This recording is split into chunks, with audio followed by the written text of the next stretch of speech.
First of all, I'd like to introduce the author. Ramit Sethi is a top financial advisor and entrepreneur with a finance blog that has over 1 million monthly readers. He has helped millions of readers live a rich life using psychology and tested step-by-step systems that work. He wrote this amazing book I Will Teach You to Be Rich, a New York Times bestseller. He talks about a bunch of things and I will cover the essential parts of this book. So without any further ado, let's dive right into it. First, you don't have to be perfect to be rich or the smartest person in the room. In fact, you can set yourself on the road to wealth with any amount of money if you use the easy set it and forget it system. Sethi talks about how to automate your money and build a system that saves money while you sleep and pays your bills for you. So this is what you should do. Let's assume your salary is 100% of your income. Make sure you get paid on the first day of the month. Just call up your employer and ask if you can get paid on the first day of the month. On the second of the month, 5% should be sent immediately to your 401k. A 401k is a type of retirement account that many companies offer to their employees in the United States of America. It's a retirement account because it gives you large tax advantages if you agree not to withdraw any money until you reach the retirement age. With consistently sending 5% of your income to your 401k, your money will grow to a huge amount because of the compound effect. Also on the second of the month, 95% should be sent to your checking account, and this is where all the magic happens. After that, on the 5th of the month, you have to send another 5% to an investment account and 5% to your savings account. You can use this savings account to save up for something like your wedding or just stupid mistakes in general. So why the 5th of the month? Well, if something goes wrong on the 2nd of the month, there's a bit of time left to fix it so you won't get hit with any late fees. The rest of the money should be sent to your credit card on the 7th day of the month. Call all your providers and ask if they can bill you on the 7th day of the month. Because you spend with your credit card, you can track your spending and you can earn points. Now keep in mind that you can all automate this on your bank's website. Once you've built this, which takes a couple of hours, you'll never have to look back at it again and you're ahead of 99% of the people. It will allow you to stop stressing about money and sit back and let your funds grow. So now you're already building your savings account, you're already building an investment account, and this is a beautiful time to enjoy guilt-free spending. If you can afford it, you can buy that piece of clothing you have always wanted, as long as you keep building your savings and investment account. So therefore, rule number 1, automate your personal finances. So secondly, I want you to realize that experts are not always right. Experts are always going on about stocks and which one you should buy and the incredible amount of return they managed to get last year.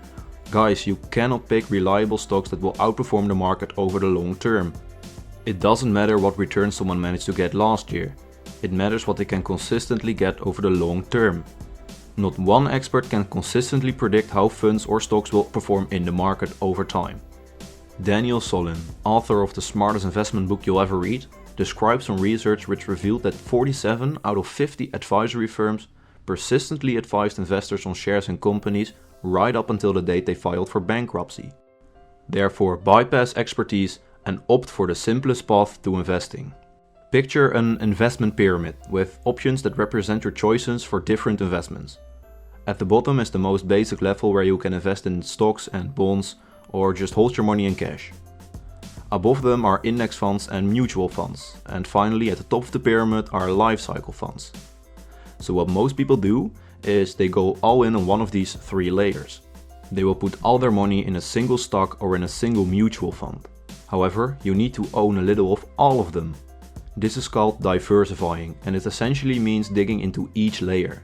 With a diversified portfolio, you're effectively insured against any area dragging you down. I know this is all a lot to take in, so I left a link in the description to one of Sethi's blogs that explains this more, and I definitely suggest you check it out. With Sethi's way of investing, you can consistently hit an 8% return on your money. If you invest $10 a week, after 1 year you have $562. After 10 years, you'll have $8,136. Not convinced yet? If you invest $50 a month, after 1 year you'll have $2,800, and after 10 years you have more than $40,000. And Mr. Sethi is willing to show you how you can do this step by step. Check out the link below after you finish watching this video, because there's one final thing I want to share with you. But first, rule number 2, ignore experts and invest the simple way. Why are money and food so similar?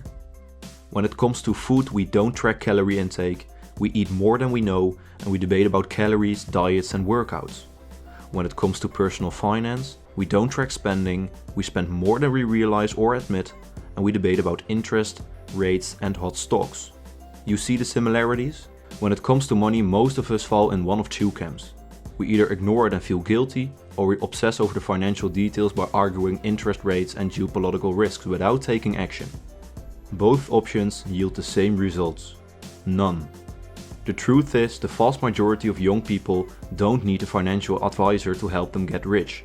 You need to know about a few things to invest in, and then you need to let your money grow for 30 years. But that is not sexy, is it?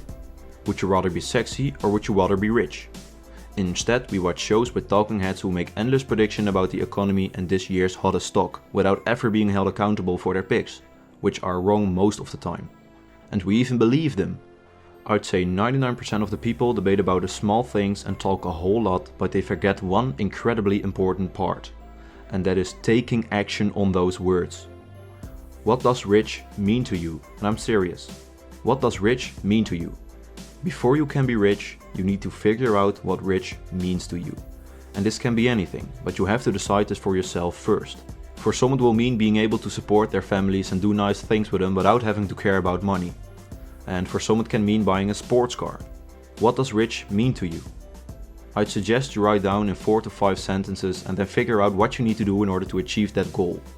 I hope that won't include debating about the small things, and it will include taking action.